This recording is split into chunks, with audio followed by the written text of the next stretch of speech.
It is time to hit your core. Okay, let's go ahead. We will get started on the mat. About the only thing you might want to use for this workout is maybe a medicine ball, maybe a dumbbell, something like that. We do have a chop coming up here, so a little added weight for that, but that, of course, can be done too with no weight. So let's go ahead and start on the mat. All fours, please. Great little warm-up for your back. And don't worry about how far you go either way. Just kind of focus right here. Of course, the abs are there to stabilize your spine. So that's why you're focusing in. This is definitely a good core and back move to get started. Nice flat back, shoulders over wrists, hips over knees. Pull your abs in, let your head drop. Yes, cat-cow. You've done it before. Just your range of motion. Take your time.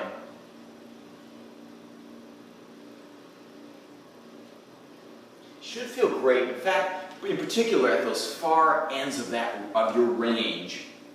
And do about 15 of these. We're going to do, this is the core workout, so 2 sets of 15 of most things. This first one, if you just want to knock out maybe 15 or so right at the beginning of the workout, that's fine for that.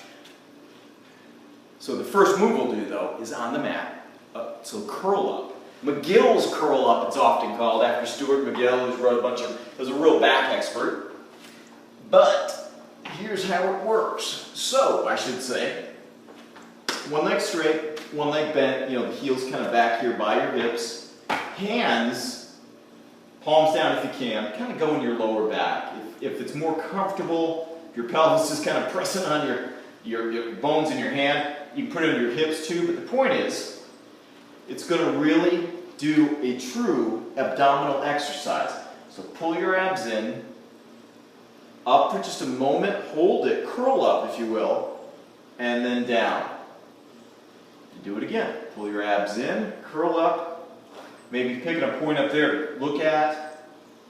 Maybe your shoulder blades come up. You don't have to go up too far. We're not trying to do this. But just right to here. Hold for just a moment and down.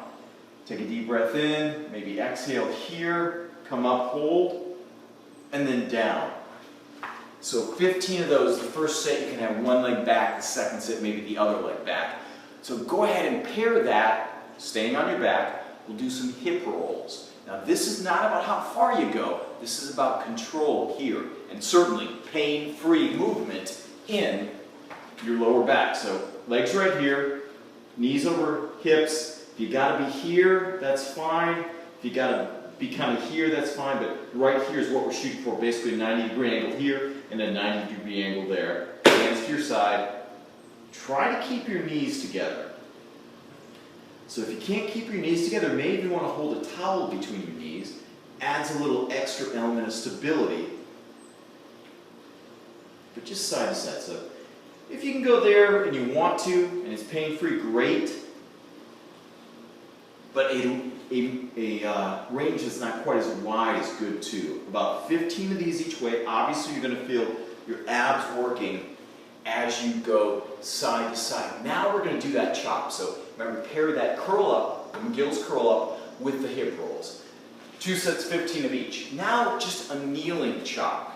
One knee down, 1 foot forward. Let's chop over this front leg. Again, you can do this without weight if you want to.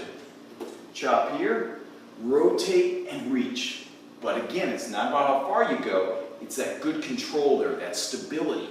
Remember what we talked about in the upper body workout. So 15 like that, and then switch. We talked in the upper body workout about that good pillar of strength, that even beyond your core, all those muscles around your spine and down into your hips are what form the basis of a good back health. And of course, it's all connected, so all the way down the chain, and it affects your gait too, the way you move, the way you walk, as well as your shoulders. So 15 of those each side of the chop. With or without a little added weight like we had right there, pair that one with the side plank. So, lots of ways to do this. Now, if your shoulders are feeling a little bit icky today, not quite right, we can skip the side plank. But, as long as we have a good setup, shoulder over elbow, right here, So even that, if you feel that, see my knees and my hips are still on the ground, I'm still getting benefit here. I've got a little shoulder stability. I've got my obliques working. Next step, I would say, is with knees down. You can lift up to there. Or if you put that top leg out. And if you're feeling great, I mean, side plank right here for about 30 seconds, that's always good too. Just keep that shoulder over that shoulder, this hip over that hip. So none of this, you see people cheating like that all the time. Just more like this. 30 seconds each side on the side plank. And then go back to your chop, pairing the chop and the side plank together. All right, on your back again, we'll do a bridge paired with a reverse crunch. And that looks like this. Heels back. So you lift into a bridge, pause a beat, bring your hips down, roll back. Feet down, lift up, pause for a beat, hips down. Now pull those lower abs in, and you're just kind of lifting your hips up just a little bit. Now the key to this is when you're doing the reverse crunch, you don't want a bunch of pressure rolling up onto your neck. So if it's better just to kind of pull your abs in and tilt your pelvis back, that's cool too. But I just don't want a lot of strain up here in your neck, okay, on the reverse crunch. Now, the bridge and reverse crunch, about 15 of those, just taking your time with that. Pair that with a hold, an up dog hold. And we'll go through stages on this one, okay, depending on how you feel today. So, good place to start would be what would often be called a Sphinx pose. Just kind of right here, or maybe swan if you've taken Pilates before. Kind of pulling back through the heel of your hands. You almost feel like you're pulling back, so drive your chest forward. Roll your shoulders back and down. Look up if you want, if it's okay on your neck. That might be enough. If you want to do a little more, you can even, straighten the arms and maybe start from all fours. That's another modification, not a modified way. But just, keep your hands in good contact with the floor. Kind of spread wide. About 60% of the weight on your forefinger and your thumb. Hands basically directly below your shoulders. And do you feel your shoulders? Feel your shoulder blades slide down your back and together, a little closer together. And just hold it, 20, 30 seconds. That's all you're doing. Just go up, hold it nice and stable, remaining, in a good, stable position. Something that is, feels good to you, working on back extension. So pair that with that bridge and reverse crunch. Now, a child's pose, feet together, knees apart, knees apart. Modify this as well. If that's too much flexion to go all the way back here with your knees, stay right here.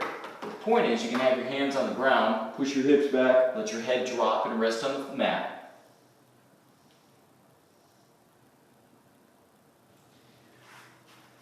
Hold it 30, 45 seconds. Let's pair that with another version of crescent. Crescent's really important because, especially if you have to sit a lot, those hip flexors get tight. That affects your lower back. Affects everything because there's such big and important muscles that cross over from the upper half into the lower half. So crescent, come forward. And now the way we're going to do it this time, you can reach up and over. You can let your ribs flare to the left if you want to. If that's a little too much on the shoulders today, you just right here. Maybe grab the outside of your front thigh, rotate lower, middle, and then upper back in that order. Just, be conscious of how you do that rotation. And just kind of look. And that's it, 30 to 45 seconds.